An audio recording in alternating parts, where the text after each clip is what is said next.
Hai, video kali ini akan membahas mengenai gambaran pengetahuan, sikap, dan praktik dengan penanganan demam berdarah dengue di wilayah kerja Puskesmas Bailang. Disusun oleh kelompok 3.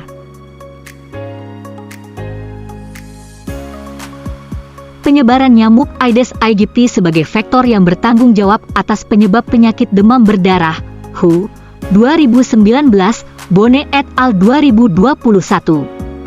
Hingga saat ini belum ada obat yang spesifik untuk menyembuhkan penyakit demam berdarah dengue.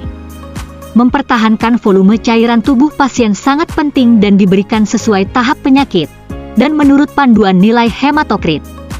Jika demam berdarah parah maka pengobatan medis harus ditangani oleh dokter dan perawat yang berpengalaman dengan penyakit ini. Dengan adanya perawatan dari tenaga kesehatan yang berkompeten maka dapat menyelamatkan nyawa hingga menurunkan angka kematian dari 20% menjadi kurang dari 1. Tansil, Perampengan Endwilar, 2021. Perubahan iklim telah menjadi perhatian global karena dampaknya terhadap kesehatan, termasuk penyebaran penyakit menular seperti DBD. Penelitian menunjukkan bahwa perubahan suhu, curah hujan, dan kelembapan berperan signifikan dalam dinamika epidemiologi DBD. Kondisi lingkungan fisik seperti yang dijelaskan di atas sangat mempengaruhi keberadaan dan perkembangan vektor nyamuk. Curah hujan yang tinggi dan suhu yang hangat sepanjang tahun menciptakan habitat yang ideal bagi nyamuk untuk berkembang biak. Genangan air yang terbentuk akibat curah hujan dapat menjadi tempat berkembang biaknya nyamuk, terutama jika tidak ada sistem drainase yang baik. Kualitas sanitasi dan potensi peningkatan kasus DBD di wilayah kerja Puskesmas Bailang, Manado. 1. Ketersediaan air bersih dan potensi perindukan nyamuk. Meskipun kualitas air minum di wilayah ini umumnya baik, sebagian besar keluarga menggunakan sumur, 32,9%, dan air isi ulang, 39,5%. 2. Kepemilikan jamban dan kebersihan lingkungan. Sebanyak 28,9% keluarga masih menggunakan jamban semi permanen atau tidak tertutup. 3. Saluran pembuangan air limbah, SPAL, yang tidak memadai. Sekitar 46,1% keluarga tidak memiliki sistem pembuangan air limbah yang baik dan masih membuang limbah ke tanah atau selokan terbuka. Peran perilaku masyarakat terhadap lingkungan dalam pengendalian DBD memberantas sarang nyamuk dengan 3M, yaitu 1. Menguras dan menyikat tempat penampungan air, seperti bak mandi, minimal seminggu sekali. 2. Menutup rapat tempat penampungan air, seperti gentong air, drum, dan lain-lain. 3. Memanfaatkan kembali atau mendaur ulang barang bekas yang berpotensi menjadi tempat perkembangbiakan nyamuk penular DBD. Masyarakat juga diharapkan untuk melakukan 4M+, yaitu 1. Menaburkan bubuk larvasida pada tempat penampungan air yang sulit dikuras. 2. Menggunakan obat nyamuk atau anti nyamuk. 3. Menggunakan kelambu saat tidur.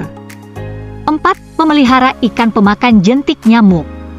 5. Menanam tanaman pengusir nyamuk. 6. Mengatur cahaya dan ventilasi dalam rumah. 7. Menghindari kebiasaan menggantung pakaian di dalam rumah yang bisa menjadi tempat istirahat nyamuk. 8. Bekerja sama dengan petugas kesehatan atau instansi terkait dalam kegiatan pemberantasan sarang nyamuk, PSN. Perubahan iklim telah menjadi perhatian global karena dampaknya terhadap kesehatan, termasuk penyebaran penyakit menular seperti DBD.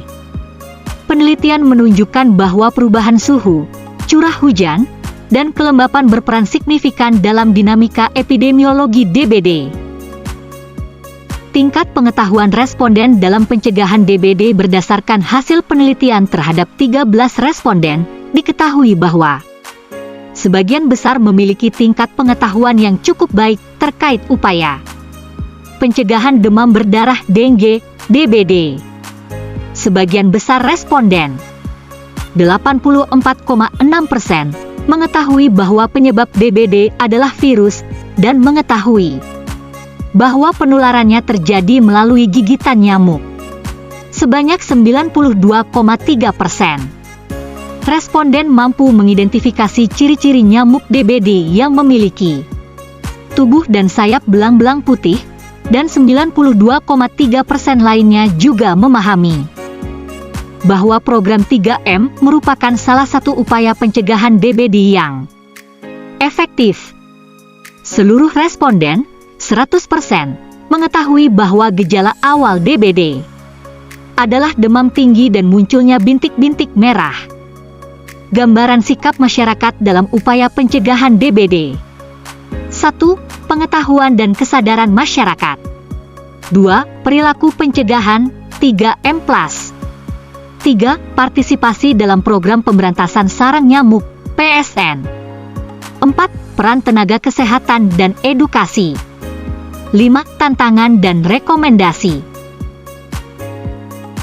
Praktik masyarakat dalam upaya pencegahan DBD. 1. Penerapan 3M+. 2. Gotong royong dan kerja bakti lingkungan. 3. Penyuluhan dan edukasi kesehatan. 4. Penerapan perilaku hidup bersih dan sehat, PHBS. 5. Penggunaan larvasida dan fogging fokus.